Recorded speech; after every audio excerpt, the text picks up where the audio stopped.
falar agora sobre direito previdenciário, sempre com a doutora Fernanda Miniti, participando conosco aqui todas as segundas-feiras, é com quem eu tenho o privilégio de falar a partir de agora. Doutora Fernanda, seja muito bem-vinda aqui ao nosso Farol. Ótima segunda-feira. Obrigada, igualmente. Bom dia, Roberto. Bom dia a todos os programas, a todos os ouvintes do programa. Mais uma segunda-feira e hoje com uma novidade boa, que foi o fim da paralisação da greve dos peritos do INSS e o retorno aos atendimentos. Exatamente. Vamos falar sobre isso, né? Uma boa notícia para quem depende desse atendimento, né? Aliás, atendimento essencial, né, doutor? Com certeza. Com a greve, com a paralisação dos peritos, estima-se que havia cerca de 1 milhão de pessoas na fila aguardando pelos atendimentos. Então, essa greve ela durou mais de 52 dias, o que acarreta uma sobrecarga agora na volta, na retomada dos serviços, mas sexta-feira agora houve um acordo entre a Associação dos Médicos Peritos do Trabalho para aquilo que eles estavam postulando, foi atendido e eles retomam a partir de hoje. Os peritos eles postulavam um reajuste de 19,99%. Então, o que ficou estabelecido no acordo? Ficou estabelecido que eles vão ter sim esse reajuste de 19,99% quando o reajuste for específico para uma categoria. Se for o reajuste do funcionalismo para o funcionário público, aí os peritos seguem os mesmos reajustes que serão dados a todos. Agora, se for reajuste por categoria, aí eles terão direito ao reajuste de 19,99%. Essa era uma das principais reivindicações dos peritos, mas haviam outras, como, por exemplo, que ficou estipulado que ao atendimento ordinário, o perito ele pode cumprir, ele tem não é uma meta, um atendimento diário, um atendimento de até 12 perícias em atendimento ordinário, para não haver um perito fazer mais e outro menos. O atendimento também igualitário entre os peritos e não haver vagas, não haver lacunas, buracos nas agendas dos peritos. Entendi. Então, o perito que trabalha 40 horas semanais, ele em atendimento ordinário, ele deve realizar até 12 perícias por dia. Então, essas e algumas outras considerações foram colocadas ali. Aí tem o pedido para que haja nova recomposição de quadro, de concurso público, para que estejam mais peritos, isso está em andamento, eles ficaram de acompanhar e verificar. Também de locais que estavam impróprios para trabalhar, também ficou acordado que vai ser diligenciado para corrigir essas imperfeições. Mas o principal é que agora os atendimentos retornam. A partir de hoje, os peritos já voltam a trabalhar e para continuar esses atendimentos que são tão essenciais para as pessoas. Perfeito. Deixa eu perguntar uma coisa para a senhora, doutora Fernanda. Esses peritos, eles são médicos, né? Eles prestam concurso público, né, para ingressarem nessa carreira? Sim, eles são médicos peritos. Na verdade, se abre um quadro para a pessoa se habilitar para ser, por exemplo, perito do INSS ou ser um perito do fórum. E aí ela faz uma inscrição para ser o perito, mas ele tem que ser um médico. Perfeito, ele tem que ser médico, então. Bom, nós estamos falando aí do represamento, mais de 1 milhão de atendimentos, né? Qual seria, assim, eu estava tomando ciência das informações, da volta ao trabalho, mas existem prioridades, existe uma escala de prioridades para eles, doutora? De prioridades em termos de perícia? Sim, o que ali eles colocaram foi que as perícias, o atendimento, esses 12 atendimentos seriam para as perícias normais. Eu vou colocar aqui normais para a pessoa entender mais fácil. E seria facultativo ao perito aderir as perícias revisionais, aquela para verificar se vai manter ou não o benefício, se vai cortar, se vai cair no pente fino. Então, o perito faria 12 atendimentos para concessão, para verificar, e as perícias revisionais ele não seria obrigado a fazer, seria faculdade dos peritos, que aí aqueles que aderirem a fazer essas perícias revisionais podem ultrapassar as 12 perícias, mas eles não seriam obrigados a fazer. Isso que ficou estipulado no acordo. Estou vendo aqui atendimento a partir dessa segunda-feira e tem um outro detalhe também, né? Isso faz parte também do que foi ajustado entre a Associação Nacional dos Médicos Peritos, quer dizer, eles são bastante organizados, né, doutora? Sim, sim. É por isso que teve, né? A greve durou todo esse tempo. E, na verdade, praticamente todas as reivindicações deles foram. Praticamente não, todas as reivindicações dele foram acolhidas. Tá certo. Bom, Então, então, a greve teve, assim, um resultado satisfatório para no caso dos peritos. E agora o que interessa para a pessoa é que ela vão voltar a ter os atendimentos, embora se estime que com essa paralisação, para o atendimento normalizar, vai demorar ali pelo menos em torno de uns 90 dias. É isso que os estudos apontam. deixa eu fazer uma comparação, talvez não tenha nada a ver, mas acho que vale. Durante a pandemia, durante um bom tempo, vou dar o exemplo do consulado norte-americano. Ele interrompeu as entrevistas, né, para concessão de vistos lá nos Estados Unidos. E agora, com o retorno progressivo, houve aquela situação, né? Muita gente já havia agendado as entrevistas lá no consulado e eles obedeceram essa escala, essa ordem de agendamento anterior. Algumas pessoas podem ter entrado nessa fila antes da greve e elas serão atendidas em prioridade, doutora Fernanda? Sim, é a mesma lógica. É que, na verdade, as pessoas que entraram antes da greve com pedido, esses pedidos foram remarcados. Então, quem entrou primeiro foi remarcado primeiro. Quem entrou no dia seguinte foi remarcado depois. Então, ele vai seguindo a ordem da agenda conforme a pessoa tinha o agendamento e assim foi remarcado. Tá certo. E a senhora acredita que tipo de atendimento deva ser mais assim procurado? A questão de acidente de trabalho ou mesmo assim para renovação dessas aposentadorias por tempo determinado? O que deve estar no topo dessa lista aí? Eu acredito que a concessão de benefício, Tá, a concessão de benefício seria, vou falar no termo mais popular, que era o chamado auxílio-doença e aposentadoria por invalidez. Mas o que mais tem de pedido é em relação ao auxílio-doença. auxílio doença. Bom, e vamos voltar naquela Isso. questão. Também Sim, pode ter do acidente, todos os três benefícios por incapacidade: auxílio-acidente, auxílio-doença, aposentadoria por invalidez. tá. E a gente volta naquela questão que a gente já chegou a discutir aqui, né, doutora Fernanda? Tem alguns casos, principalmente aí de pessoas que querem continuar, ou seja, não que querem, né, que precisam continuar afastadas e aí os peritos entendem que não, que elas já estão aptas ao trabalho. Essa aí é uma confusão que acho que não vai ter um final tão cedo, não, doutora? Exatamente. E isso quando acontece, aí a pessoa tem que partir, tem que judicializar a questão, ir para a justiça, passar por uma perícia judicial e verificar o desfecho disso. A senhora já chegou a assistir alguém nessa situação, doutora Fernanda? Sim. É? De ter que entrar na Que aí justiça? vai. Porque na verdade, se muitas vezes a pessoa tem, em muitos casos, né, que se vai para a justiça, se não praticamente todos, a pessoa tem alguma documentação médica que o médico diz que ela está incapaz para trabalhar, o INSS não aceita, a empresa não pega de volta, não quer pegar de volta, e aí vai para a justiça para verificar o desfecho dessa situação. Então, mas aí também é uma outra questão, né?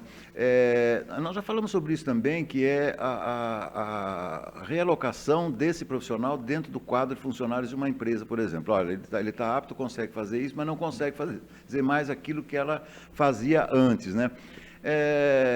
E aí fica uma outra questão. Como é que como é que esse funcionário, né, fica esse colaborador? Explico por quê. Muitas vezes ele é capacitado, por exemplo, para ser auxiliar de manutenção. Aí ele tem o braço com algum problema que ele não consegue mais levantar peso, não tem aquela destreza e tal, e normalmente se coloca esse colaborador para ser porteiro, alguma coisa assim. E ele, nesse caso, ele pode se recusar, doutora Fernanda? É uma dúvida que me ocorreu recentemente, viu? Para ele se recusar dentro da própria empresa?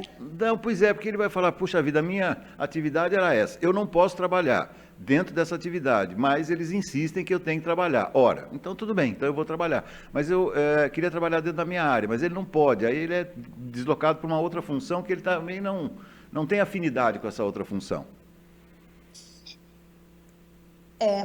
Entendi. Mas eu acho que ele não teria o direito dele escolher, se recusar a escolher aquilo que ele não tem afinidade, assim, aquilo que ele é capaz de fazer. Se ele não consegue mais, porque ficou uma sequela ou porque algo, ele não tem a mesma destreza daquilo, ele tem que ser realocado para algo que ele dê conta de fazer.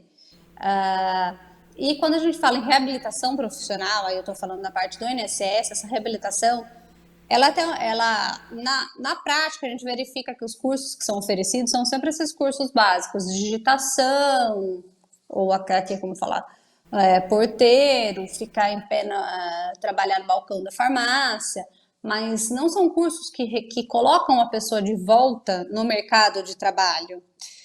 Porém, o entendimento da reabilitação profissional é que ela tem que ser em grau ótimo. O que é isso? De fato, trazer aquela pessoa, inserir ela dentro do mercado do trabalho.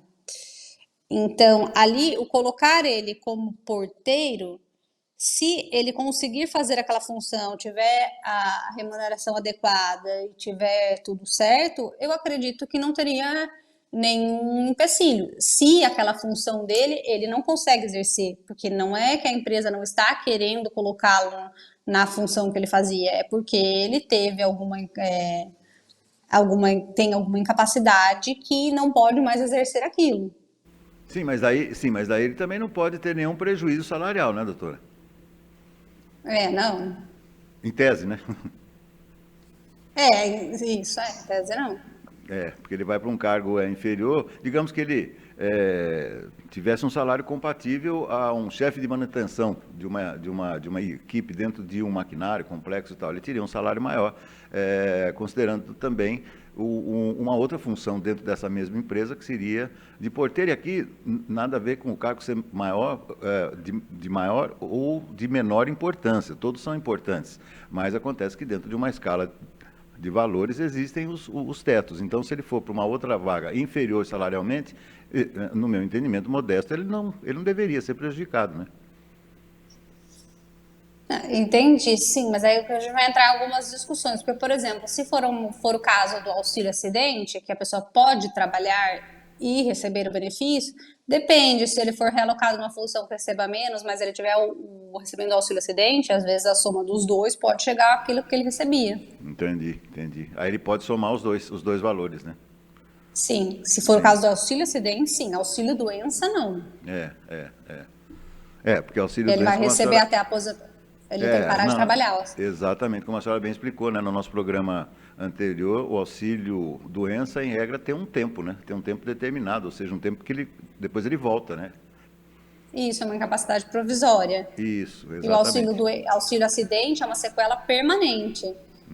Então, nesse caso, por exemplo, a pessoa teve uma sequela, ela tem que mudar de função porque ela não consegue, tá, por aquele período, é bom, do meu ponto de vista, por aquele período ele vai receber o auxílio doença, mesmo que isso aqui, auxílio doença, auxílio acidente, mesmo que aquele salário seja inferior, mas a soma dos dois talvez dê aquilo que receba. E Perfeito. também porque, assim, ele não vai conseguir fazer a outra função, a função que ele estava anteriormente, mas ele vai manter o salário com a mesma função, sem a mesma capacidade de fazer.